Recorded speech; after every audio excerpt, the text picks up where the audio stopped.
When you think most likely to not be in front of the camera, that is me. Like, I don't even have pictures of me in my own home. So, stay tuned. I'm going to give you the 4 things that I fell in love with and the things you can start doing right now to turn the camera on yourself in a way that honors you, your message, and your brand. Don't forget to hit that like or subscribe, and let's get started.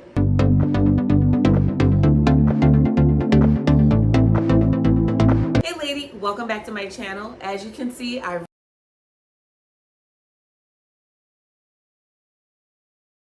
redecorated, but today I want to talk about some of the things that I personally did to overcome being camera shy.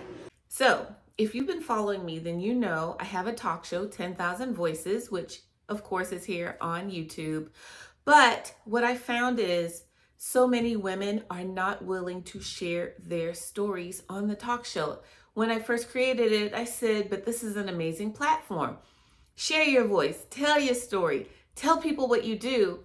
And more often than not, women will say things, but I don't like myself being filmed, or I don't like my voice, or I don't know what to say, I'm awkward on camera. And if we're all being honest, we have a little bit of that in us. The fear of being camera shy, this fear of being scrutinized by people who will probably never meet us. And I had those same fears too when I first started, but of course, as I got more comfortable with what I was doing and my messaging, it became a little bit more natural, and every day I progress. So here are the 4 things that I learned to fall in love with that I invite you to think about. How much are you in love with these 4 parts of you, and how can you then brand yourself and share it with a world that honors you, honors your audience, and then helps you grow? Because without brand visibility, your brand will not grow. So, in order to strike a balance, I recommend you do these things. Number 1, fall in love with your voice. And I know that sounds strange because we do a lot of talking, but how often do you listen to your voice? The pitch, the tones, the way you break up words, your slurs, your slang, your drawl when you say y'all. How often do you hear you? One of the things that I first started doing when I filmed is I would do voice memos first. That felt a lot more accessible than just flipping the camera on myself. And in a moment where I was really relaxed, I would play it back and I'd say, oh, I say this word, or I enunciate this thing, or I always use this phrase. And those are the things that people enjoy about me. They're the things that make me special. People say those are my Sybil-isms. So when you think about your ism, what is it? Pop it in the chat. Mine is, that's a shenanigan, or that's almost a shenanigan. And that usually sends people into a roar of laughter, because how many people talk about the shenanigans of the world? I'll even say, ooh, that was a foolish hot mess. So these are the things, those are my Sybil-isms. I have a couple of other ones, but those are the ones that stand out for me that people enjoy about me. So when you think about your you-isms, what are they? What do people look forward to you saying, and how can you incorporate that into your brand message? Number 2, fall in love with your laugh. Again, this is a really weird one, but the next time you laugh naturally, take a noticing to how you laugh. Is it a big roar? Is it a silent chuckle? Is it something from the belly? Whatever it is, figure out how to fall in love with it, and then know that it's something you should appreciate about you, because others appreciate you as well for it. Maybe you're one of the people who laugh snort when you chuckle, and that's okay too. The message here is, can you appreciate how you naturally show up in the world, and then convey it in a way that feels good to you on camera?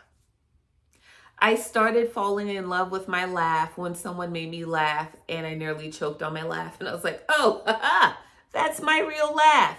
And it's difference between my phony laugh and my real one, and I know which one it is. But can you spot the difference when you're doing your natural laugh versus the forced one because someone else is uncomfortable? Figure out how to lean into the first. Smiles are a big deal. We are attracted to our versions of beauty. I was challenged with my smile growing up because I had a gap, and it still exists. And even today, my dentist is like, "Hi, you want to close that gap?" And I'm like, "Nah, player. Me and my gap, we are here." Because it's a part of me, it's a part of my personality. And now at this age, I love my gap. I fell in love with it. But initially, I would hide. I didn't want people to see it, or I would half smile to make sure that it looked like I had perfectly straight teeth. So, fall in love with your smile. It is the most calming way to connect you to someone else. A smile will break down every single barrier that the world puts up. So, how can you fall in love with your smile as well? See what I did there? See? And then I have a favorite side too. This is actually my favorite side because it shows my dimple, but this is my favorite other side. Fourth, fall in love with your quirks. I tell people all the time, you found your tribe when your crazy matches theirs. And let's be honest, we all have a little quirk about us. And I hope the YouTube police do not ding me for saying crazy. It's another one of my Sibyllisms. I'm processing, right? But does your weird match your audience's weird? Will they appreciate the way you smack or chew gum? Will they appreciate if you are a little clumsy or if you always part your hair to one side? It's those small things that people notice that will draw them closer to you.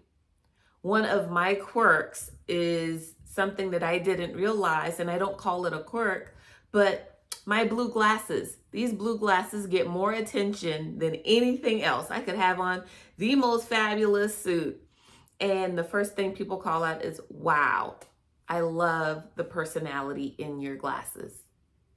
And so that's why I'm going to keep them. Even though I'm ready to switch and I've got some other frames, these blue glasses might be a part of my signature look. Who knows? But when you realize you're quirky is what will connect you to people, not repel them, it will make for a more powerful brand. All right. I hope this helped. Definitely pop in the chat if you've got any other ideas, because y'all, I already know this is a channel for introverts like me. And if you've got any other ideas that have helped you overcome your camera shy, be it singing in the rain or knocking on doors randomly, put it in the chat. Let me know. Don't forget to hit that like or subscribe, and I'll see y'all on the other side. Also, don't forget to check out those latest episodes of 10,000 Voices. Bye for now.